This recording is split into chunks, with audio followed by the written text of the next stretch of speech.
on blast. Last episode of You Killed It, I said that I didn't think we were going to talk about Bad Boy Entertainment anymore. But this episode of the Challenge All-Stars is titled Mo Money, Mo Problems. And there is another Mace song coming in our way. I'm John Chidley Hill. And I am Sheldon Alexander. This is episode 8. We're going to look at episode 8 and 9. We're going to look at the final in its entirety. Boom. Because why not? Like, it's a 48-hour period, not even 36-hour period maybe. So let's just get her done, you know? Go full send. Nothing wrong with that. I have to say, so, you know, they're back at the house, they're celebrating, everyone is celebrating that they're in the finals. And in my notes, I'm very cynical. I was really tripped up by the fact that TJ never said, "You're in the finals," that he simply said, "This is the final elimination." Oh. And so for like the first half of episode 8, I just kept talking about like, is this the final though? Like, You're waiting for the twist that never came. well, because they kept having people talking about, like, we had John A being like, "I never made a final before," and Anissa being like, "It's been so long since I've made a final," and like, I just thought they're priming us up. The one thing I realized though with this season, I feel like it was very, like, there were twists, but I think there were still elements where they left it kind of cookie cutter just to introduce a bunch of people to the series. Yeah, but yeah, I that's see an what you're interesting saying. point. The song choice right off the front end, like Hip Hop Hooray. I mean, can never go wrong with that. No, not at all. I mean, Naughty by Nature. I was thinking about that when they were playing them. Like, such a product of the early 90s. And like, I don't understand why they didn't have hits beyond like their 3 big ones, right? Like Hip Hop Hooray, Yeah. Feel Me Flow, and OPP. Like, what? They had such a great sound. Yeah, I mean, this is a tangent that's maybe for another podcast, so I won't. No, get it's for too this deep into it. podcast. This is the Tangent Podcast. No. But I'm saying, like, you know, as you learn so much more, like, there's a bunch of these documentaries that keep popping up now, whether they're music docs, or I watched one the other day that was like, I think it was called "Give Me My MTV," but it was basically just on the start of MTV or whatever. Mm-hmm. But anyways, as more of these things pop up, you kind of realize how messed up the music industry is, and how much these things have nothing to do with, you know, who is actually good or who makes good music or who, whatever, right? So when you see something like that where, okay, this song was pretty cool, what happened to the rest of it? It's like, oh, well, that's why, because, you know, either something went down on one side or the other. And it's never as easy as, well, these guys are really good, how come they never had more songs? Mm-hmm. Something falls apart. Yeah. And, you know, sometimes fame isn't for everyone, but True. I mean, they were pretty great. I'm a big Naughty by Nature fan. I'm also a big fan of Anissa trying to talk it over with Gisela, trying to salvage their friendship. Mm-hmm. What did you think about Anissa's attempt to make amends as we listen to Alana Miles' Black Velvet? So to me, Gisela, right? She says this is the first challenge she's done in 15 years. But meanwhile, it's Anissa's life. So they're friends outside, but she was still upset that Anissa was willing to throw away their relationship over this game. And I thought that, you know, I don't think Anissa was trying to throw away their relationship, but I do understand where Gisela is coming from. Because in her mind, she's thinking like, this isn't one of your, like, in Anissa's mind, this is one of her regular challenge seasons, right? Like, she just locked in. Mm-hmm. But you can tell that a lot of these people who are on the show, this was kind of like a happy to be here season. Yeah. Yeah. And so Gisela was there, and I bet you part of the reason why she thought it'd be fun. Yeah, it's been a long time, but also I get to be here with one of my really good friends, Anissa, after all these years. And that's amazing. Do you know what I'm saying? So I just think it's like, I understand more where Gisela's coming from in this. I get it. And if I were to pick a side, it'd probably be Gisela's side. I gotta say, I'm still Team Anissa. As we said last episode, she went back on what she told Yazella she was going to do, but also it was no longer possible what Yazella wanted. So, like, I know that Anissa sort of went against her word, but what they'd agreed on was no longer possible. So, like, I don't think it's as bad as she's making it out to be. And Anissa, I mean, I'm a big fan of Anissa in general, so maybe I'm just soft on her, but I still think this is blown out of proportion, and I hope they're cool now. I guess we'll see at the reunion where things stand. So I was wrong. This is indeed the final. Yeah. TJ explains it. $500K to the winner, which is a lot of money, right? Like that, there are very few seasons of the challenge where a winner's been able to take home this amount. But you put that in perspective and you think of people who have been around recently, like the Derricks or Anissa or Jemmy, like those people are Darrell. They're thinking, oh, wow, like I should win. Like I need to win this season, right? Because I'm not going to have an opportunity like this where it's quote unquote easy to get to the final and then probably win. Like this is a huge opportunity if you're Darrell, Jemmy, Anissa, people who are still competing on normal seasons of the challenge. So when they said that number, I thought, wow, okay, that's a lot. But then as they broke down how it would work in terms of each checkpoint, you have a partner and you can't have the same partner twice. And that to me was interesting because that's the part we love, the strategy side of it. Is there something that, when do you pick to go with Big Easy, right? Do you pick Big Easy early on, or do you hope that he gets eliminated early on and then you don't have to take him at some point? Because I was surprised that there weren't more eliminations after checkpoints, which normally happens in the final, no? Yeah, the only elimination is at checkpoint 2. Like, in other words, basically the very first stop, the last place team is eliminated.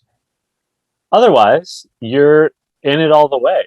And I have to say, I liked this points-based system because it felt like it really evened things out. Like, we're going to see a lot of stuff over these 2 episodes. We're going to see canoeing and bike riding and eating gross things and puzzles and just like straight up running. And, it sort of makes it more even and also, frankly, made it possible that a woman could win. And like that kind of sounds sexist saying it out loud, but I think you know what I mean. Like it keeps it, it doesn't mean just like the biggest, fastest, strongest person is going to win. It's an even playing field, which I quite like. I would like to see this point system maybe used in a regular season of the challenge because I thought it made it interesting. It added a lot of intrigue. Yeah. And for this elimination, as most eliminations, there's a lot of puzzles involved with, some form of kayaking that always seems to come in to any challenge finale. And checkpoint 1, essentially to put together a puzzle and then pair up with whoever is also done. I thought it was pretty funny, the music drop, which obviously, like, what are we going to do when we go back to watching the normal episodes here in Canada where we don't get these music hits, right? Like, that's going to be sad. We're just going to put on big, shiny tunes and big, shiny rock out. Tunes. Wow. I mean, I thought people might not be down with our Snow references, but we got a few messages of people being like, oh, no, we know who Snow is. So big shiny tunes. I'm like, that's a strong Canadian reference. I don't know. For our listeners, if you want the big shiny tunes experience, someone put together on Spotify a big shiny tunes playlist of big shiny tunes 1 through 6. Wow. Wow. The technology exists to experience some Canadian content. There's American music in there too, but heavy on the CanCon. Yeah. Well, not CanCon, but still great music. Lauryn Hill, That Thing. Great drop. But Alton is finishing the puzzle first, and then it's Anissa, and they're off first, and they're partnered.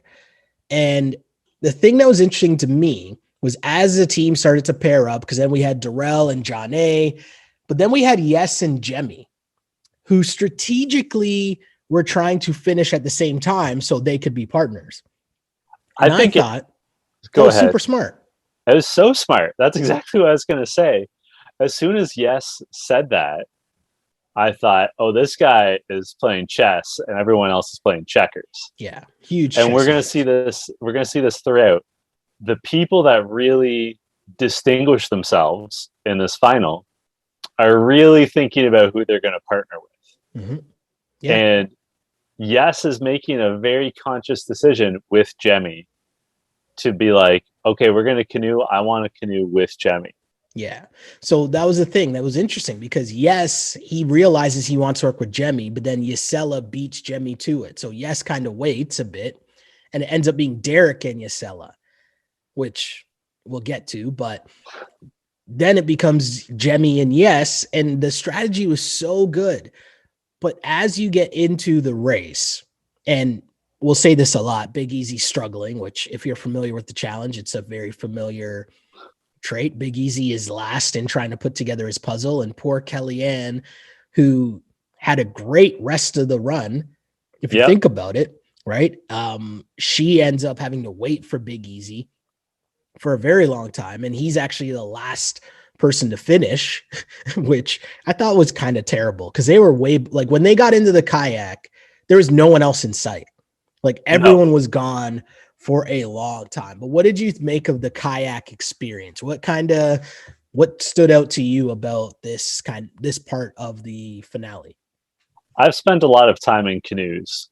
Okay. Not only was I in Scouts, I was in Sea Scouts. So we were more. Wait, are those canoes or kayaks? Am I getting my verbiage wrong? Okay, cool. I thought I heard someone say kayak at one point.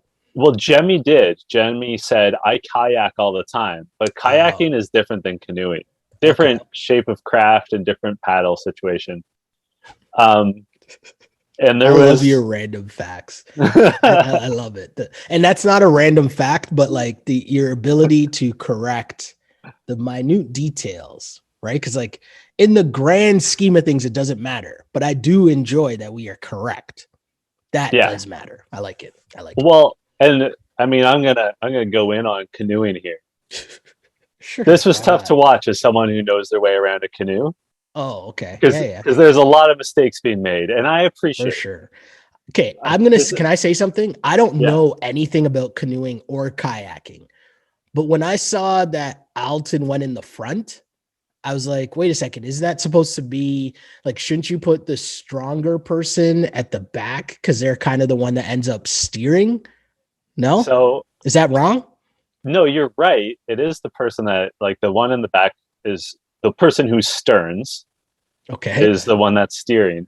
Okay. And they should be in the back. But I got to pause you right there. Yes, Alton got into the part of the canoe that was heading forward. But he didn't get in the right spot. They were in the back. They were in their canoe backwards. Oh. As were Derek and Ysella. Interesting. And you can tell because the bow, the front, is a little bit longer because it's supposed to ride a little bit higher. Yeah. So to your point, you're supposed to ride higher so that water doesn't come in.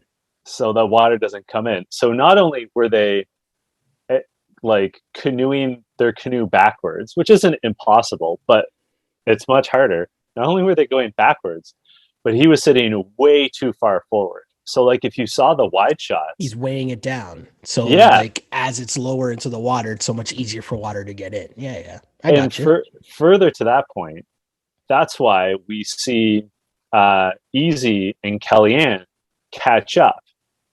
And also why Mark and Ruthie did so well. Because first of all, those two teams were sitting in their canoe basically correctly.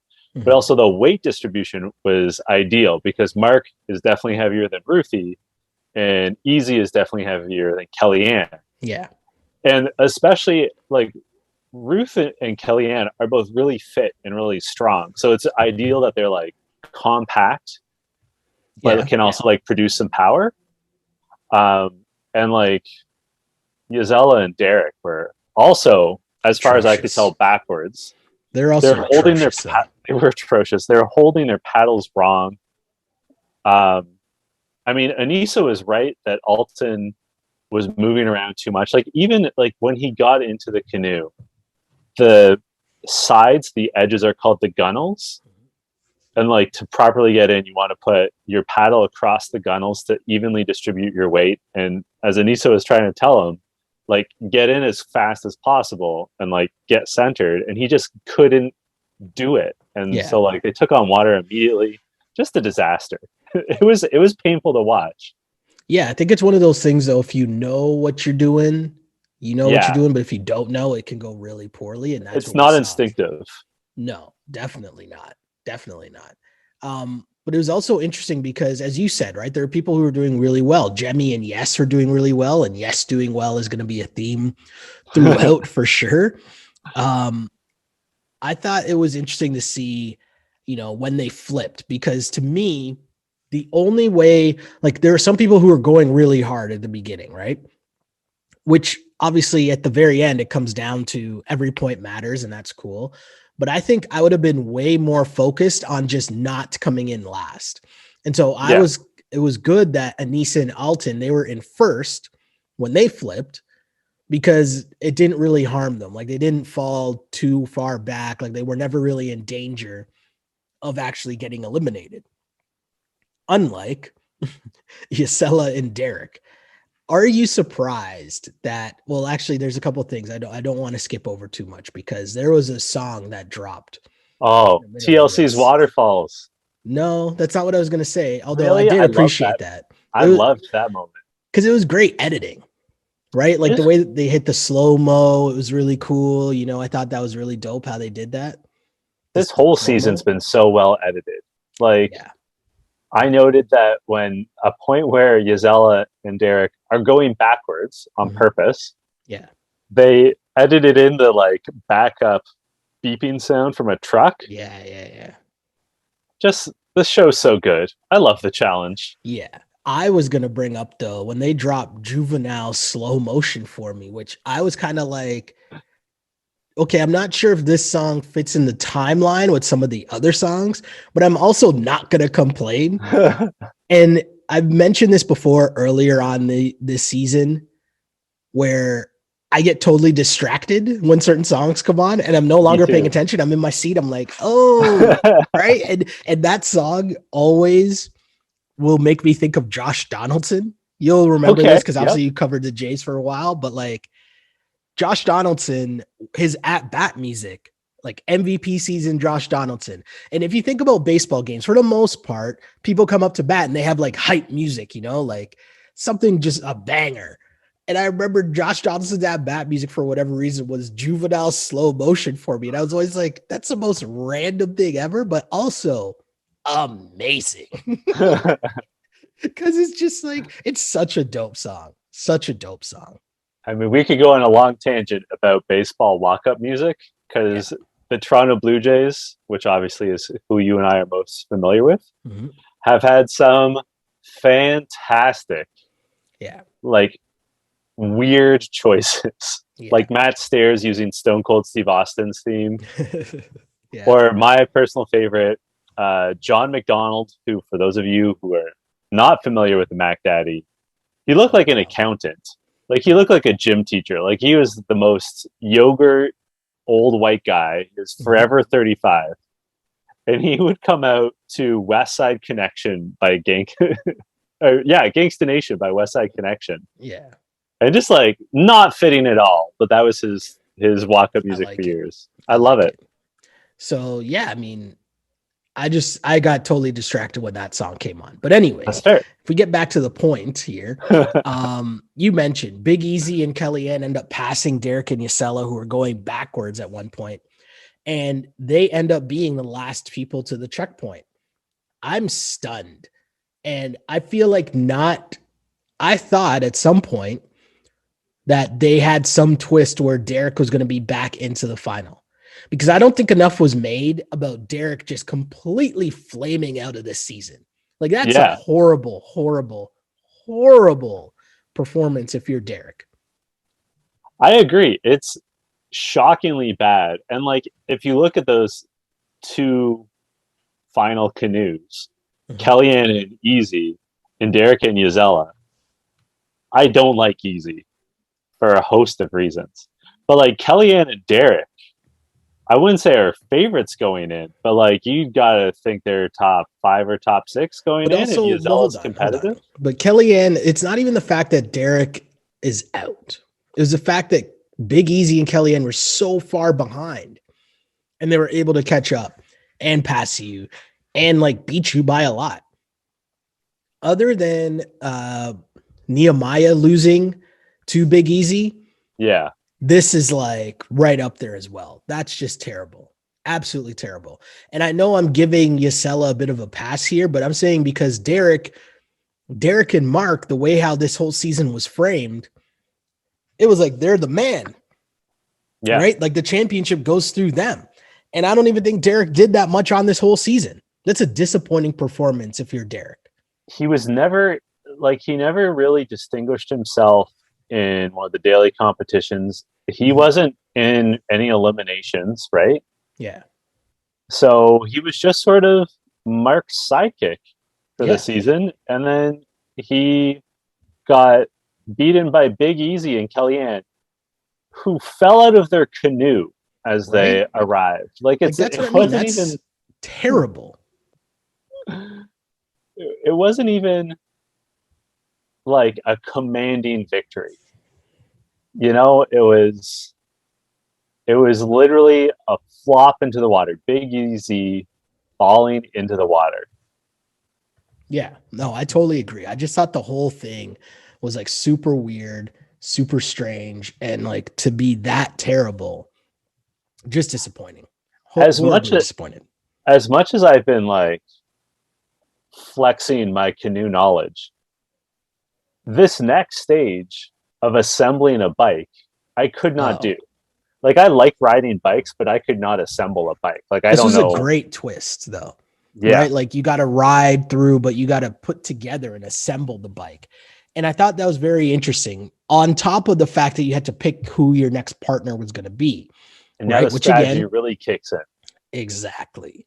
So, you know, put together the bike, and plus the teams are down, but we end up getting John A. and yes, I was about to call her Joanna again for whatever reason, but it's because when I look at the spelling of her name, I want to say Joanna, but then I'm like, that doesn't even spell Joanna, but how do you spell John A? I don't know. But anyways, John A. and yes. Then you had Darrell and Jemmy, Anissa and Mark, Ruthie and Easy, and then Alton and Kellyanne. And I'm just going to say this was super hard because not only do you have to put together the bike, but then you have to ride up like this trail and you're tethered to your partner. So it's not like your partner can like speed up ahead. You got to go the same pace. So there's so many different little things that you might not really think of. Like one team, I think, knew we should probably bring some of the tools with us because we might need it on the way up the hill. I think it was Darrell that did that. Yeah. And then, you know, if your partner, like, was it Big Easy and Ruthie? Ruthie's bike broke early on, and Big Easy, you know, was just getting frustrated. Like, he's a terrible partner to have, not only because he's not good, but he's also like just not a good partner. Until for some reason at the very end, he was a good partner to Anissa when they weren't partners, which I didn't really understand. Me neither. He gets frazzled too easily. Yeah, definitely. And like I understand, you know, when he was it the Duel 2 that he totally flamed out. I don't know what it was, but yeah. But when he totally flamed out, like I know he's embarrassed. Like I know that haunts him. Mm-hmm. So I think he has a hard time keeping cool because like in the back of his head, it's always like, don't do that. Like, don't do that again. Don't embarrass yourself again. Yeah. And what's interesting about this stage for me is that it goes to show, and we see it a little bit later on, that what was really key was how well did you assemble your bike? Mm-hmm. Because Kellyanne and Alton are in last. Yeah. They're like the last ones to assemble their bikes, but they end up catching up because everyone else's bike breaks except for theirs. Oh yeah. And also Kellyanne and Alton are in approximately the same shape. I don't know how often you ride bikes, but this looked like it was mainly uphill. Yeah, it was And uphill that's and then you terrible. come down the other side. So once you make it up, it was cool. And then, I forget who it was, but they had the good strategy. I think it was Yes and John A, because you could see them just kind of gliding on the back end, right? And it's like, save your legs, save your legs. It was just really interesting to see. But there's a couple good lines, and I guess I'll just bring up some of these lines as we go through it. But Jemmy saying, quote, "I don't ride bikes with gears." I thought that was pretty funny. And like, we live in Toronto, and I'm sure this exists in a lot of other places, but I'm saying, the people riding the cool guy bikes, you know The what I'm saying? hipsters, Sure. the fixie bikes. Yes. Right. But then also Jemmy said, my dad bought me a bike, but I couldn't ride it. So he got fed up and then bought me a go-kart. I thought that was good. I mean, we've sort of glossed over it, but each partnership is tethered together. Yeah. And that would be horrible. Yeah. That'd be terrible. Again, going uphill, it's hard for you to maintain your own pace. Mm-hmm. So to have to not only be aware of like keeping a steady pace for yourself, but also someone that you're tethered to. Yeah. And I think it was Yes that makes the point that it's not just good enough that your two bikes have to be in sync, but if you get too close together, then the tether gets twisted up. It might get into the gears, so it's a real balance that they have to maintain. And early on here, it was cool to see which partnerships or which people would be best to be partnered with, right? Because even though you could only be partnered with someone once, you notice a theme that it was the same people being really good partners, regardless of where they were finishing, in the competition. And I mean, Kellyanne and Alton, they were just cruising so much. At one point, they were commenting on the scenery. There are people struggling so hard. Meanwhile, they're like, "Oh, it's beautiful out here. It's really nice." Like they're just cruising. Point, I thought that was funny. Kellyanne's like, "I just love that smell." She's not like tasting battery acid in her mouth. She's just like, "Oh, this is so nice." Yeah, I thought that was really funny. Just two friends out for a bike ride together on a summer day. Yeah. And then, keeping up with the partners, John A is really struggling, and Yes ends up just grabbing both bikes and pushing both bikes up the hill. And I thought, like, that's incredible. That's just amazing. But we get to checkpoint 3. And of course, it's another puzzle. John A and Yes are still in first because Yes is a math whiz. And this was a numbers game, essentially where you had to do some quick math. And Yes, as we found out very early on in the season, what's his job again? It's something with numbers, but I can't remember what it was. He participates in math competitions. Oh, well, that'll do it. So, I mean, he's able to come through at first, obviously. Second to finish was Easy, right? Did I get that right? Easy was actually second to finish. And Darrell and Jemmy, they have the most points.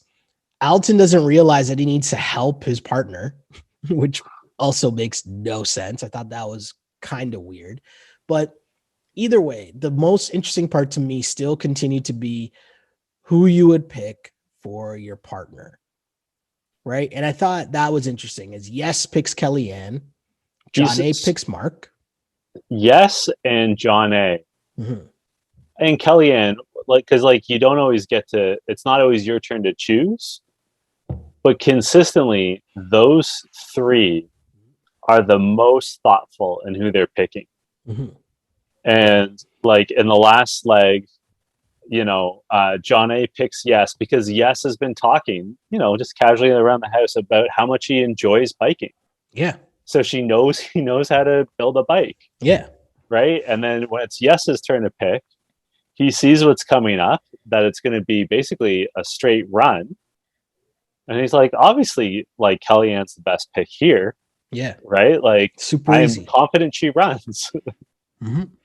And the best part of this one for sure was Darrell and Ruthie, and Darrell just picking up Ruthie to the Whitney Houston soundtrack. That was just the bodyguard. I'll always love you. Amazing. I will always love you. That's what it is. Yeah. So good.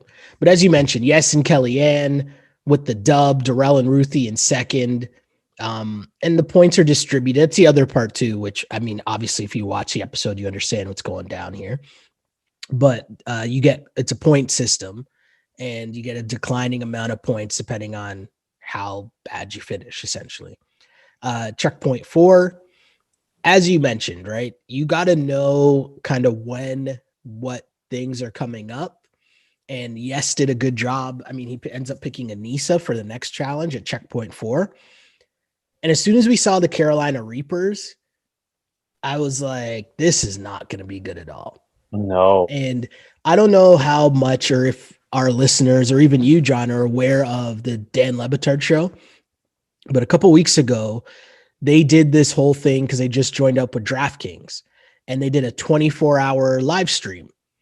And two of the people on their show were raising money for ALS. And they did this thing where it was like the, pepper challenge for ALS. That was the thing. So on the show, one of the guys ate a Carolina Reaper.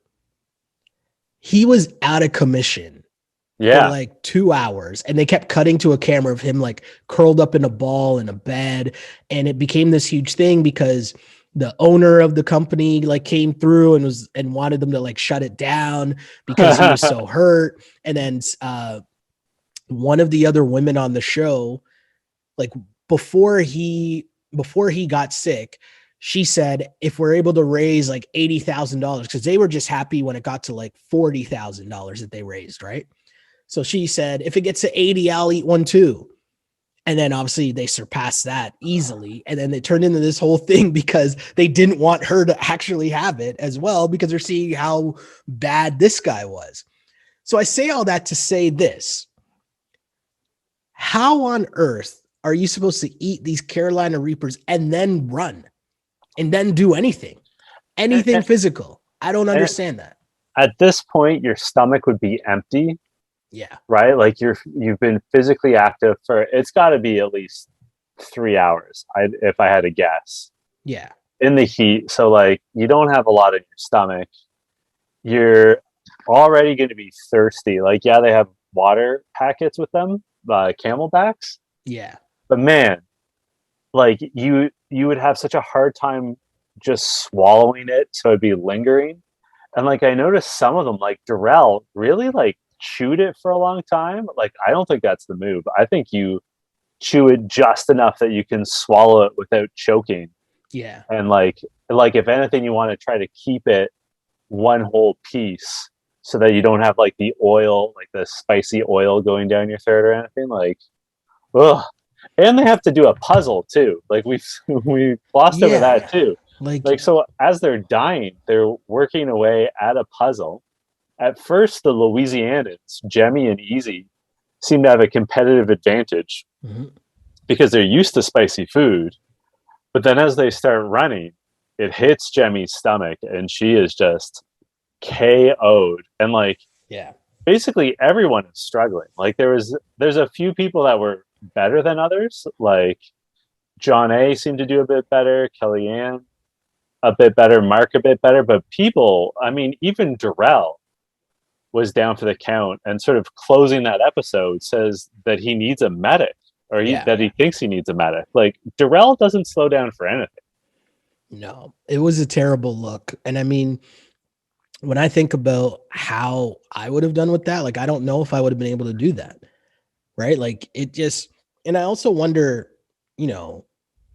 how real, how difficult that really was, like not how difficult it was. That's the wrong word.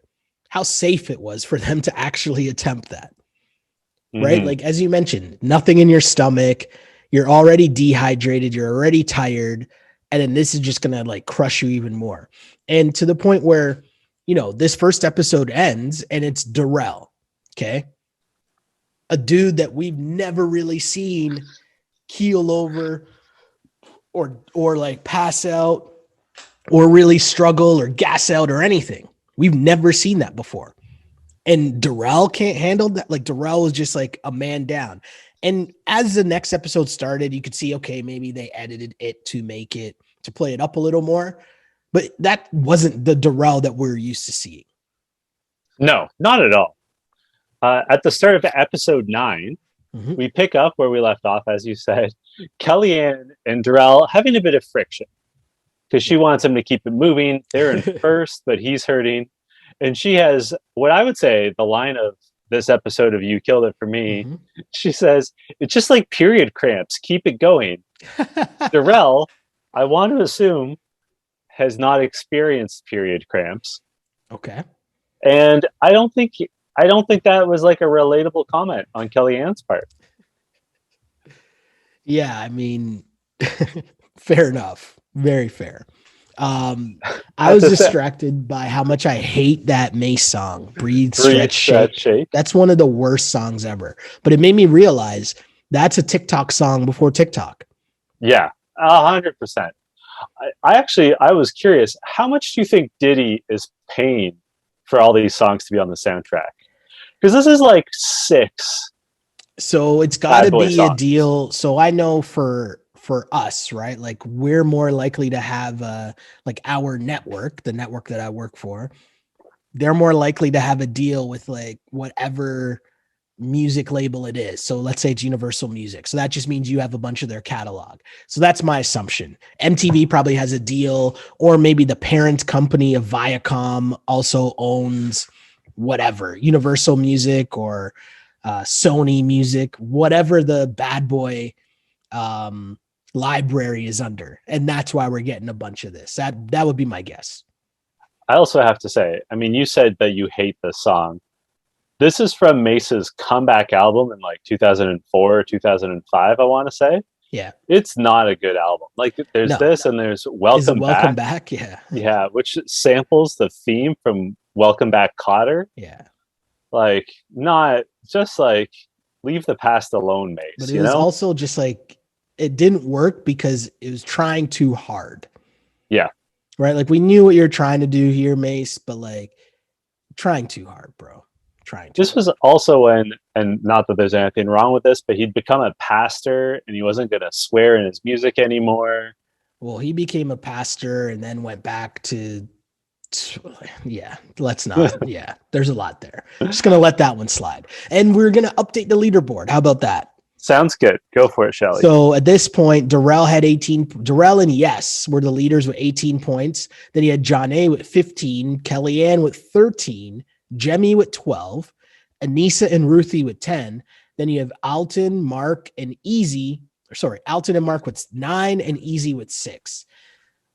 What stood out to you about those standings at that point? Because for me, it's a fact that John A was in third place, just 3 points behind Yes and Darrell. Yeah. That stood out to me the most. Like I thought that John A being at that point and doing such a good job, her at 15, if I were to ask you, who would you think would have the most points of the women competitors midway through, I wouldn't have picked John A. I had it in my notes from episode 8. What I said, like John A's making the final, what a weak final that she just sort of coasted in. She's proving me wrong here. I mean, she, as it's later noted by Jemmy, she gave birth 7 months before this happened. Like they did this final. This is incredible. Yeah, and it's a great feat. She's never made a final before, and she's making smart decisions and playing to her partner's strengths. Well, that's what this show is, right? Like this show, we talk about it all the time, that there's different ways to go about it. And that's what makes it so good. People get made fun of for floating or politicking or whatever. But in reality, that's just playing to your strengths. If you're not the biggest, fastest, strongest, why would you try to play the game as if that were one of your strengths? And then also the flip side of that is just because you're the biggest, fastest, strongest doesn't necessarily mean you're going to win. I also think that, we didn't get a confessional or anything of John A saying this, but I also think she understands that the key to success in this points format is to just sort of consistently be in the top 3. Mm-hmm. You don't have to win every time. And like throughout both last episode and this episode, you've got Mark saying like, oh, I just need to get like a couple of first places and then I'll be back in this. Well, yeah, of course, if you get a couple of first place finishes and the full 5 points a few times, you're back in this. Like that's the most points. Like that's how math works. But John A clearly was thinking like, if I'm just like always second or third, maybe grab a first when I can, then I've got a puncher's chance. Yeah, And it's paying off for her. no, I totally agree. And as we get to checkpoint 5, it's the last partner that you're going to be with. And it's your partner for the night. And Jemmy doesn't seem to be too happy that she is partnered with Big Easy for the very end. But I asked the question, do you think Big Easy should be happy that he's partnered with Jemmy for the very end? Right? Like there's two sides to this, no? I think that's fair. I think that's a fair point. I mean, they just don't like each other. Mm-hmm. Jemmy's been more vocal throughout, but also Jemmy's a better competitor than Easy. Yeah. And like, I thought, so they have to eat what we can only describe as gross meat. Yeah. Did they ever actually specify what it was? No, right? No. Which is also very interesting. But I feel like, for me, it'd be better. Like if I had to eat all that, it'd be better if I didn't know. And it looked at least like it was cooked. And so I might be able to actually get through this. Whereas I feel like normally it's a lot of gross stuff that I know what it is. Yeah. And it's not cooked. And it's raw. Yeah. That would make me struggle normally. Whereas this one, I feel like I would have been able to do. Probably. I think so. And I definitely wouldn't have taken 2.5 hours like it took Easy and Jemmy. That made no sense to me. Like 2.5 hours is a long time. Like that's a full basketball game. Well, the thing is, Jemmy's stomach is still messed up from the Carolina Reaper. Like she never really recovered. That's fair. And like she estimated at one point that was 2 to 3 pounds of meat. It would be hard to eat 2 to 3 pounds, right? Like okay. Like think of obviously a quarter pounder. Yeah, it's like 12 quarter pounders. Like that would be a rough go. Mark did have a great line where he's sort of like chewing and he's like looking around and he goes, a little gamey, right? A little. I liked when someone asked, what is it? Like, what is this? And Darrell says, don't ask what it is. What you don't know can't hurt you, like an STD. It's like, yo. I liked Anissa and Darrell make sort of a little bit of a dance out of it where they're just like 2 bites, have some water, 2 bites. And that's sort of another thing that Anissa and Darrell did, or some people did that I thought was smart, was you got to make it bite-sized. Yeah. Like you saw people just like mowing down. Yeah. And like that's gonna make it even harder because it's gonna like you're gonna have a hard time with spit and everything. I like what Ruthie said. This is probably the best section in terms of good lines. Where Ruthie goes, there's only one thing I don't recognize on this plate, and that's the benefit of growing up in a Filipino household. Yeah. Well played. I was gonna say that the only thing that would really affect me, I think, is the fact that you had to listen to all these other people throw up. That would throw me off and be so gross. And like that would throw me off more than eating the actual food. I would definitely have. I had a hard time watching this. Well, I have a hard time watching people throw up. Like I don't actually watch it. I'm just kind of like, that's gross. And I turn away. But what did you make of the whole Jemmy and Big Easy? Are they going to quit? Are they not going to quit? What was going on there? Because to me, so just for people, just to regroup, just so you know, recap a little here. Jemmy says, like, looks like she wants to quit. As you mentioned, the Reaper did havoc on her. She's struggling. It looks like she's going to quit. TJ, in fact, comes over and gives her the whole, you know how I feel about quitters. And then I see Easy being like, hey, it's okay, Jem. It's okay. Like, if you don't want to do it anymore, just let me know because I don't want to eat all this. And then you quit anyway. So, and I'm way behind in points too. So don't worry about it. If you don't want to do it, just let me know. What did you make of this whole back and forth? This is Eric Big E Easy looking to get out of quitting when he wants to quit. He was so obviously trying to get Jemmy to take the rap on him quitting. Oh yeah. Like, it was so transparent. That's how you read it too, right? Like, I'm not alone with this. And Jemmy clearly catches on and she's like, well, if you want to quit, you go right ahead, Easy. I'll understand. Yeah. Oh yeah. I see. It was so see-through, It right? was That like a he was just bizarre trying game to of not chicken. make it. Yes, exactly. And so Jemmy, for whatever reason, decides, no, I'm not quitting. I'm not quitting. And so she stays in, which then forces Easy to also stay in. And that's why it took, like, it was dark. That's what threw me off. Like, I wouldn't be surprised if it took even longer than the 2.5 hours they showed. Well, the other thing that like should have been motivation to them, and I don't know if it occurred to them, while they're doing that, everyone else is around the campfire, sitting down or lying down and resting their legs. Yeah. Whereas they're still on their feet. Yeah. And like, you guys, you've got a big day tomorrow, and like, you're not going to sleep well because you got those bed contraptions, which I'm sure we're going to talk about in a second. Yeah. So like, I understand, like, your stomach's messed up, you're tired, it's a lot of food, but you're just helping the other competitors at that point because they get to rest, right? They get to digest, they get to hydrate, they get to stretch, all that good stuff, while you're just like soldiering on. No, I totally agree. It made no sense. And as you mentioned, everyone around them was way ahead. But then we get to this sleep portion where you get to sleep, but it's kind of like a teeter-totter where like one person stands on one end, which kind of lifts up the platform or the bed. But then like the person sleeps and you kind of got to stay there to balance it out. And if you step off, then you got to switch. What did you think of this part? This contraption?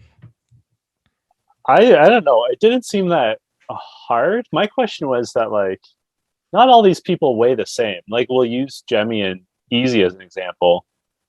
There's a weight difference there, right? And like, I forget who Ruthie's paired with at this point, but like, Ruthie's a small person. Yeah. So like, I don't know how it works necessarily in terms of the balance. Like, the key is that whoever's standing, like, you basically have to try to gauge, all right, how long are we going to be at this? If it's 8 hours, well, then I'm going to stand for 4 hours and I'm going to count on my partner also standing for 4 hours so that we both maximize the sleep. I will say something that I've liked throughout this final is how nice everyone is to each other. Regardless, aside from Jemmy and Easy, and they're not even that nasty to each other. They're just like cutting in confessional, and really it's just Jemmy. Yeah. But everyone's really nice and supportive. But what I found interesting was, as they're like sorting out the balance beams, Alton is complaining about how he's sick of Yes and Kellyanne and their fake positivity. What did you think of that? I'm sort of taken aback that Alton was so put out. Well, I wondered what makes their positivity fake, but his real. Yeah. Yeah, that's a good point. Right? Like, I don't know. I thought it was an odd take to have. Like, is their positivity not real because they were winning? They were further ahead than he was, right? Like, I didn't really understand that.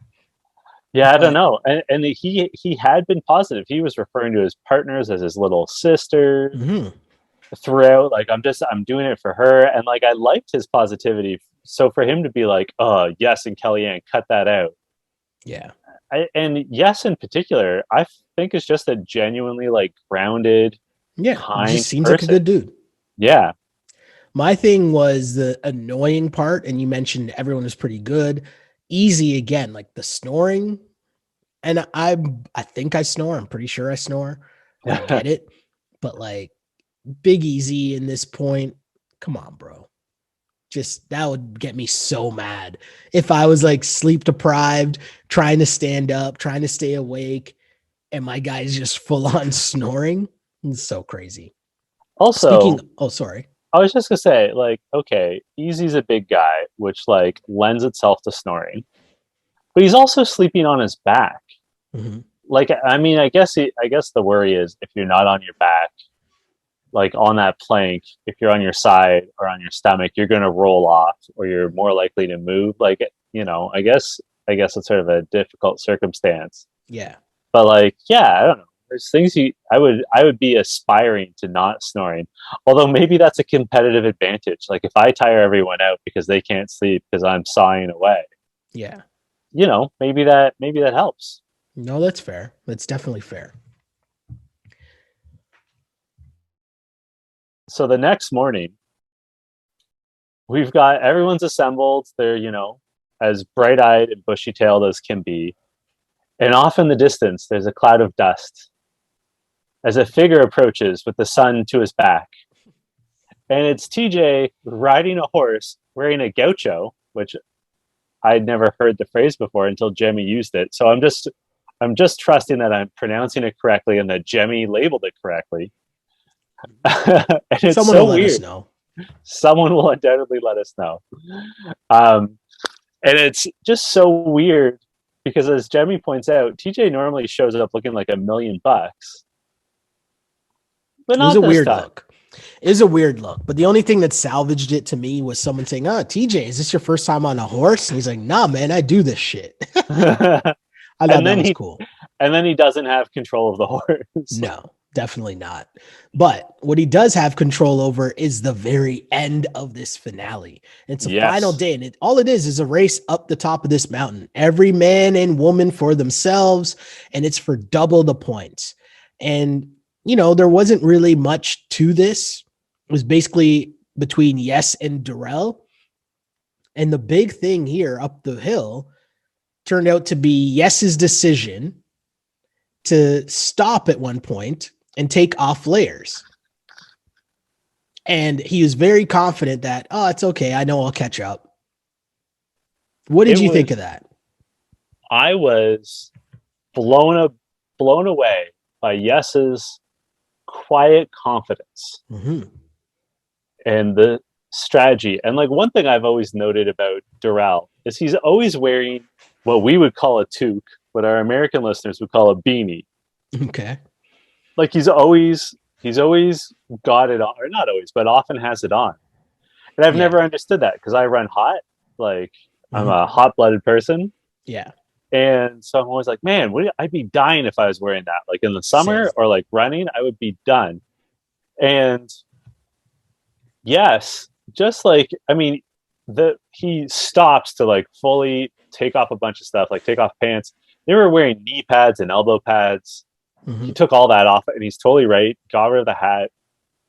And like, he takes so long that Mark catches and passes him. Yeah. And Yes is not shook at all. No. Like Yes is just like, no, this is fine. I got this. Like he even says, as long as Darrell does not strip down, he's going to overheat and I'm going to catch him. I was blown away. Yeah, and he was right. And even Darrell's description as he's feeling good. He doesn't see anyone near him. He's chugging away. And then all of a sudden he looks behind him and then boom, out of nowhere, there's Yes. And as mentioned, Yes goes on to pass him. And up the hill, the final, I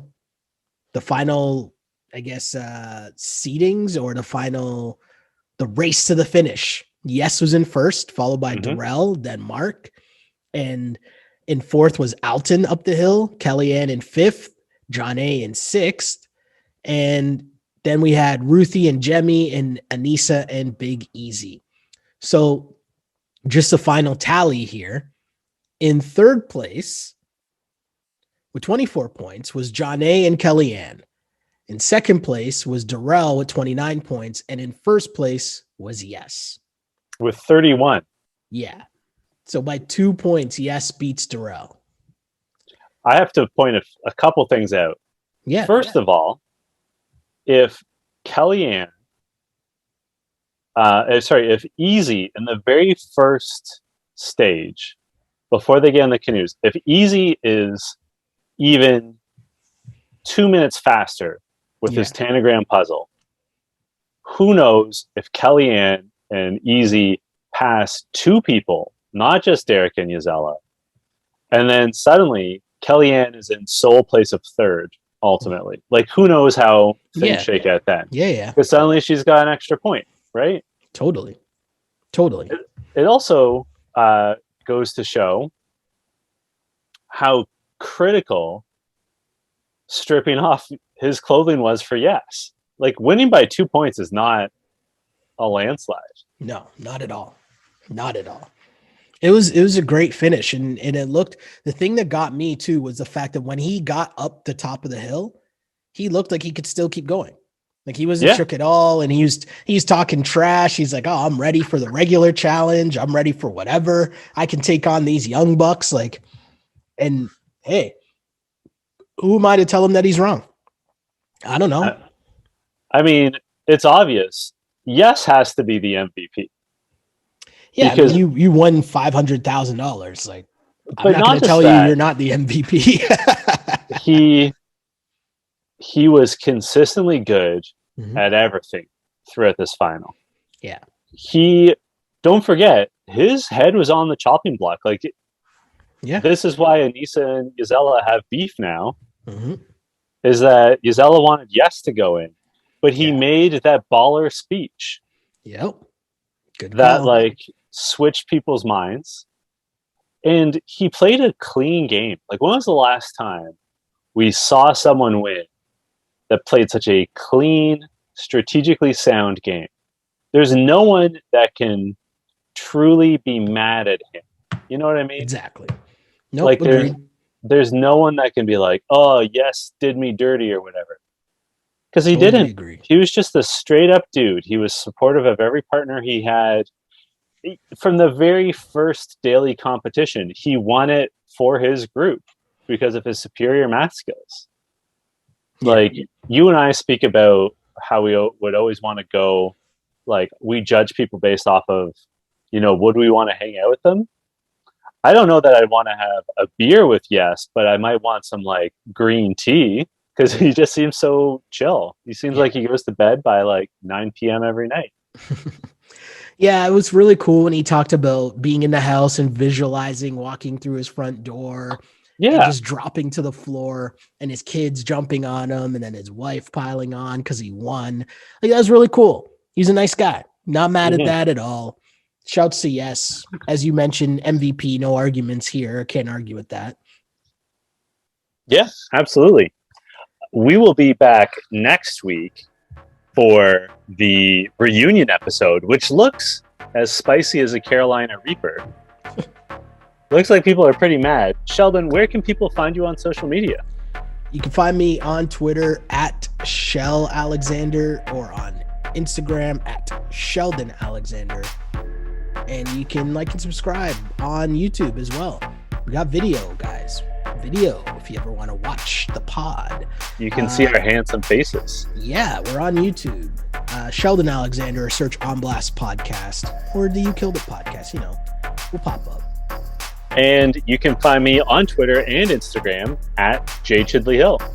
Until next week, this was You Killed It. You Killed